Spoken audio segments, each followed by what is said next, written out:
excited to share with you the myth of Psyche and Eros. It's a story that invites us to witness the transformation of a young love, unconscious love. And it describes the labors that soul is performing in its desire towards consciousness, towards awareness. The myth contains the vast spectrum of life, meaning wounding and betrayal, suffering and loss, as well as pathos and eros, initiation and sacredness. Let it be an alive story for you, imagining it, feeling it, sensing it, taking in all the characters of the story as being parts of your psyche. These characters have formidable powers, and they exist in and out of our life and consciousness. I really hope you will be moved, transformed, and taken into mysterious places by this myth. Once upon a time, there was a king and a queen. They had 3 wonderful daughters. The youngest, Psyche, was much more beautiful than her 2 other sisters, and she looked like a goddess among mortals. The fame of her beauty was spread out through the whole kingdom, and men and women came coming to her palace to admire and worship her. When people would see her, they used to say that not even Aphrodite herself could compete with such a beauty that Psyche had. The more people were getting to know Psyche, the less they would remember the goddess of love and beauty, Aphrodite. The temples of Aphrodite were abandoned. Her altars were covered with cold ashes, and the sculptures would no longer make statues for her. All the honors reserved to her were now attributed to a simple, mortal girl. The goddess Aphrodite could not bear such a situation and required help from her own son, Eros. She told him in distress, "Use your power to make this little, shameless girl fall in love with the vilest and the most despicable creature who has ever walked on earth." Eros agreed to do so. But when the moment came and he himself saw Psyche, he fell. He fell down, maybe even pierced by one of his own arrows, and fell in love. He just couldn't make that charmed maiden fall in love with the horrible creature, but also decided not to tell his mother about this. Psyche, however, was feeling sad because not only she couldn't fall in love with someone, but even more surprisingly, nobody seemed to fall in love with her. Men were happy just to admire her, then they would pass by and marry another maiden. Her 2 sisters that were definitely less beautiful and seductive than Psyche, had held 2 huge weddings, each with one king. Psyche was the most beautiful maiden on earth, but she was sad and lonely, always admired, but never really loved. It seemed like no man wanted to have her for his wife, and this caused a great distress also to her parents. This is when her father went to visit the oracle of Delhi to ask Apollo for an advice on what to do in order to find a husband for Psyche. The prophecy was terrible. The god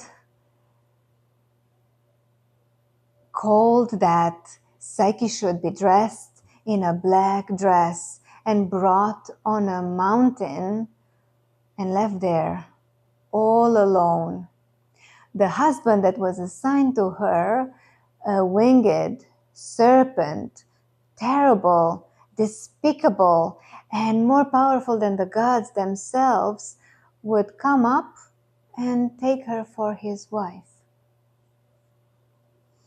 No one can imagine the despair of the family and friends of Psyche. She was prepared for the mountain as if she were to face her own death.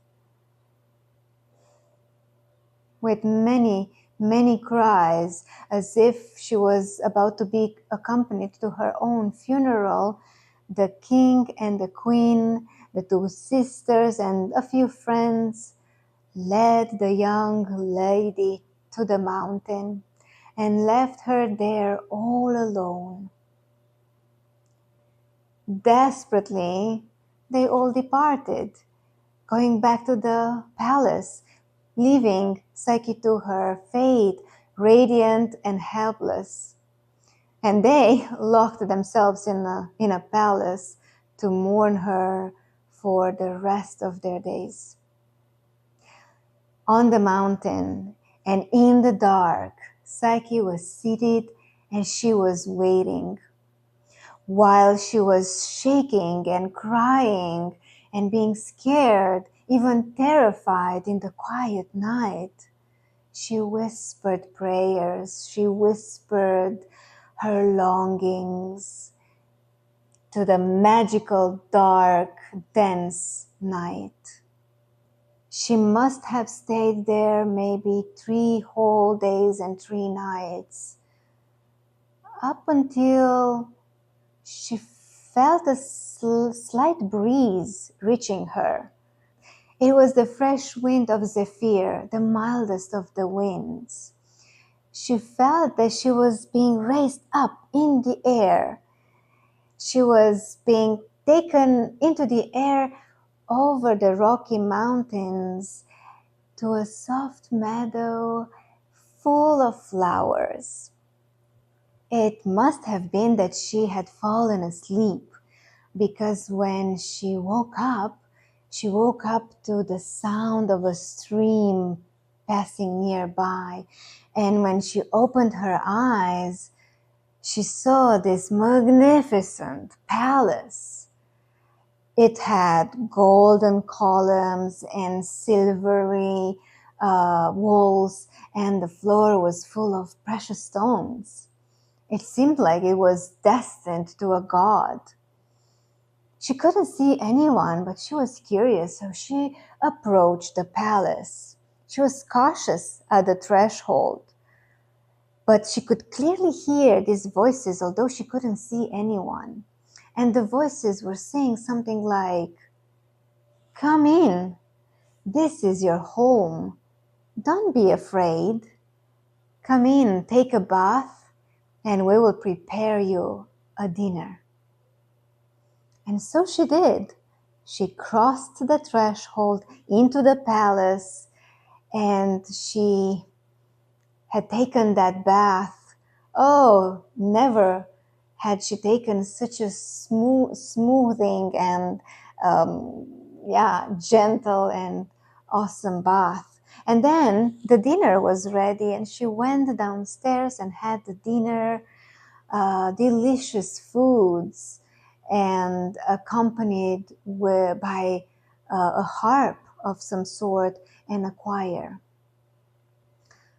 The whole day she was alone in the palace, and she knew somehow that her husband was about to come in the night, during the night.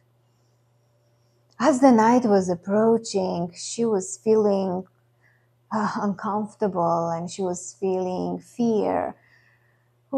She was remembering what the prophecy was saying about the winged serpent, a villain, and a monster as a husband. Somehow she also had hope that maybe her husband would not be the villain creature. And so she prepared for the night, and she went into the bedroom. And it was then when her husband entered. And she knew in an instant, although she couldn't see anything because it was all pitch black, she knew in an instant that her husband is a sweet man, because he started talking to her in this sweet poetry kind of words. And she was feeling his touch. There was a gentle and loving caress. And they had a wonderful, wonderful night together. We can even think about ourselves when we had those kind of magical nights. And they spent the whole night together. Just as the sunset was approaching, the husband would disappear into the night. So the morning came, and she didn't know how was the appearance of her husband. But she knew that he wasn't that malefic monster creature that the prophecy was talking about. The days passed by, and she couldn't remember any happier time in her life. She was all by herself in the daytime, but in the night she would meet her husband. All in the night. But it was a good night. Night after night after night. And so it was for a while. For, I don't know, a few days, maybe weeks, maybe even perhaps some months. But then slowly, a certain kind of sadness visited her. She started to feel sad. She started to feel bored. And she remembered about her parents, the king and the queen. Even she remembered about her sisters. Oh, they must worry about me. They must think that I am with this villain husband of mine, where in fact I am having quite a life. I am happy in this palace. Sure, I don't see my husband during the daytime, but I do feel him during the night. And so she decided to ask her husband the next time that she would visit her, that he would visit her, to ask him to grant her a favor and to allow the two sisters to come and visit her. And so she did. The next night, when the husband came, after they made a sweet love, she asked her husband to allow and to make possible the visit of the two sisters. At first, the husband did not agree with Psyche's request, but then, seeing her disappointment and her true desire to assure her parents and her sister that she is having a good life, he said, okay, he accepted, under one condition: for her not to be influenced by the sisters. He said something like, okay, I will allow you to have your sisters visit you, and I will even make this possible but make sure that you will not listen to what your sisters will tell you about us. Otherwise, you will destroy our relationship and you will suffer immensely. Psyche said, "No worries, dear husband. I will under no circumstances let my sisters influence me in regards with you." And so the next day came, and the sisters were brought to the palace by the wind, the same Zephyr that brought her to the meadow. And there was a big joy for the reunion. They were happy to see each other. They were joyous and celebrating each other's presences. And then Psyche invited the sisters in the palace. And soon after they crossed the threshold in the palace, they were noticing the wealth, the shiny walls, the golden columns, the precious stones from the floor. They were smelling all these fragrances, and they were seeing the beautiful dress that Psyche had. So they started to be suspicious. And they started to ask their little sisters questions like, "Psyche, who is this husband of yours? What is he doing? How come he is so wealthy? Psyche, where is this husband of yours? Why isn't he joining us for dinner?"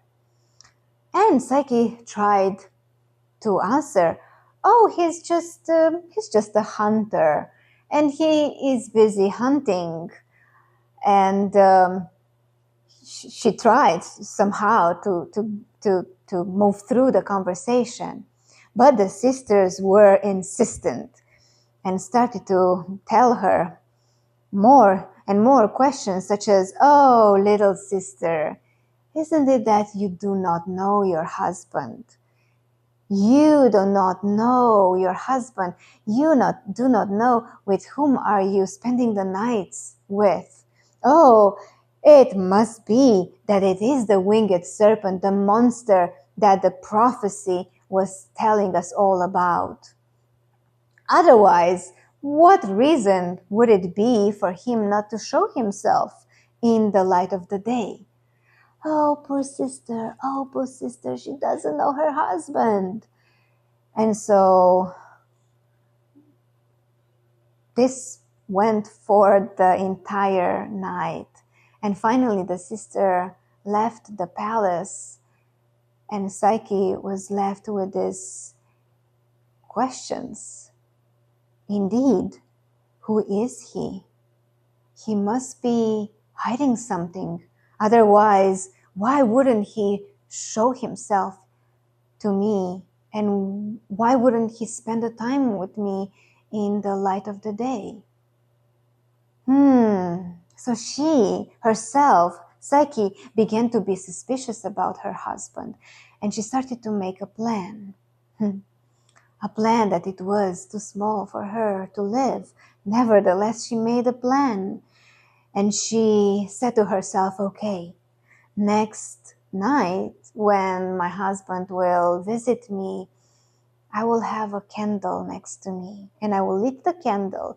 And if I will see that my husband is this monster, this dangerous creature on earth, I will stab him with this knife. And if not, I will just blow the candle and I will go back to sleep next to him." The plan was simple. Well, let's see how it went. Because soon after the plan was made, the husband came and visited her. And they did what they usually do in the night. And after the husband fell asleep, Psyche waited for the husband to fall deeply asleep. And when she was assured that he was deeply asleep, she lit that candle. And for the first time, there was light in the middle of the night. And for the first time, she saw the face of the husband. And he was indeed a sweet man, a beautiful, beautiful man, gorgeous looking. She fell in love with him and she was so content. Everything was booming and blossoming inside her chest. And so she decided, according to the plan, to blow the candle and to go back to sleep next to him. But while she was blowing the candle, a drop of the candle fell on the skin of the husband, and he woke up from the pain. And in that moment when he woke up, it was for the first time that their eyes met and they saw each other. He was terribly disappointed. He looked for a while at her and then he left. He left the bedroom and he walked down the stairs of the palace. Psyche ran after him, begging to stop, begging to understand her, that she was curious and she wanted to know who he was. But he did not say anything but this. He turned his back just for a few moments and he said something like that. Love cannot live without trust. And he departed, flying away in the sky. It was then when she realized that her husband was Eros, the god of love. No one else but Eros, the god of love, was her husband. She was desperate. What did I do? She was asking herself. And in her despair, she cried and cried and cried, determined to do anything, really anything, in order to win back her husband. And not knowing what to do, the only thing that she could thought of was to go to Aphrodite. Yes, exactly, Aphrodite herself, the mother of Eros, and to ask her for some wisdom. What and how should she do in order to win her husband back? When she arrived at the temple of Aphrodite, Aphrodite welcomed her, but as you might suspect, her jealousy was still present in her heart. And she decided to make her life a little difficult. And she said to Psyche that she has to overcome 3 tasks to prove herself in front of her. And after that, maybe Eros, her son, would take her back. And so the tasks were quite something, were extremely difficult. First task involved a huge pile of all sorts of seeds to be sorted. But she couldn't make that by herself. So when she was left with the whole pile by herself, she started crying, not knowing how she could possibly fulfill this task. But in her cry, in her lament, in her deep desire to experience and to feel yet again her love, some ants were passing by and they were sympathetic towards Psyche and they decided to help her. And so the ants spent the whole night putting aside the different seeds in different piles. And so this first task was accomplished. The second task that Aphrodite had for Psyche involved some black magical waters. And so she gave a bottle to Psyche, telling her that she should fill the bottle with the black waters. And so Psyche went to the dangerous river, and she realized that under no circumstances she would be able to take the black waters because the stones and the rocks were very, very slippery. And there was no way how could she approach the waters. But in her desire and in her lament and in her wanting to fulfill this task, an eagle was passing by, and it decided to help Psyche. And so the eagle took the bottle and approached the waters and took the black waters in the bottle and brought the bottle to Psyche. And in this way, the second task was also accomplished. As you can imagine, Aphrodite was not very happy. And so she decided that the third task would be a really challenging one. And so she called Psyche to her and gave her this box. It was an empty box. And she said, well, with this empty box, go all the way to the underworld, to goddess Persephone, queen of death, and bring me some drops of her beauty elixir. Psyche, not knowing what else to do, she said, okay, I will go even in the realm of death to bring you what you want in order for me to hopefully reunite with my love. It was a long journey in the underworld. She needed to give a lot of money to Charon, the ferryman. It was this journey itself was full of adventures and challenges. But let's go all the way to the image of Psyche being finally in front of Persephone herself, queen of death. And so Psyche told Persephone why she came there and that she needed these drops of elixir, of her beauty elixir, to bring them to Aphrodite. And Persephone listened carefully to Psyche, and she agreed. She agreed to give her the drops of the elixir in her box under one condition. And the condition was that Psyche would not open the box ever on the journey to Aphrodite. Under no condition she should open the box.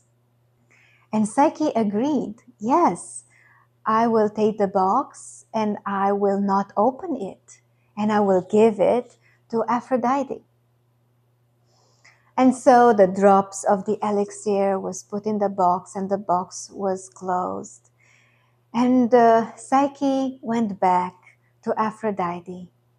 And dear ones, she was very close, so near to Aphrodite. But she was very, very curious at the same time. Why? Why couldn't she look into this box? And so just before she handled the box to Aphrodite, she opened the box. She opened the box and she saw that it was not an elixir of beauty, but an elixir of death. And when that elixir was inhalated by her, she fell down, fell asleep, fell into an eternal sleep. And so she lay down on the floor. We could say that this could be the end of our myth. But no, it's not ending here, because all this journey that Psyche was onto for the last, who knows, days, weeks, months, was witnessed by gods and goddesses. And it was Zeus that went to Eros and let him know about what his wife was going through. Eros, hearing all the journey that Psyche was going through, was very, very touched. That story that was heard from Zeus was the medicine that he needed in order for the wound of betrayal to be forgotten. And so he went to his mother Aphrodite, and he saw that very close to the palace was the body of Psyche laying down on the floor, asleep, as if put to death. And because he was a god, and because he was the god of love, he had the power to wake up Psyche with a kiss, with an embrace. Who knows what he did, but surely he woke up his wife. And you can imagine the beating hearts, and you can imagine the beating hearts and the ecstasy of the two of them meeting each other again, or maybe should I say meeting each other for the first time in this realm of conscious, in this realm that they could see each other, they could truly, truly see each other. And so they created a wedding, the second wedding, the true wedding, in which they invited both gods and mortals, humans. And Psyche received as a wedding gift from Zeus, received the elixir of ambrosia that would make a human become a god. And so she became a goddess. And this is how the story of Psyche and Eros is ending, or perhaps is not ending. Perhaps is continuing in our hearts and in our beings and in how we are with each other and with ourselves. And remember this, dear ones, that this is a story that it is living inside your being. All the characters of the story are the characters of your psyche. And maybe we are longing for this reunion. Maybe we are longing to see in the dark, to have the courage to listen to that which might seem evil and jealous and bad intended, to listen to the sisters. Because without listening to those sisters, Psyche would have never ever lit up maybe the candle in the night and would never went through this initiation process to find her lover in the dark.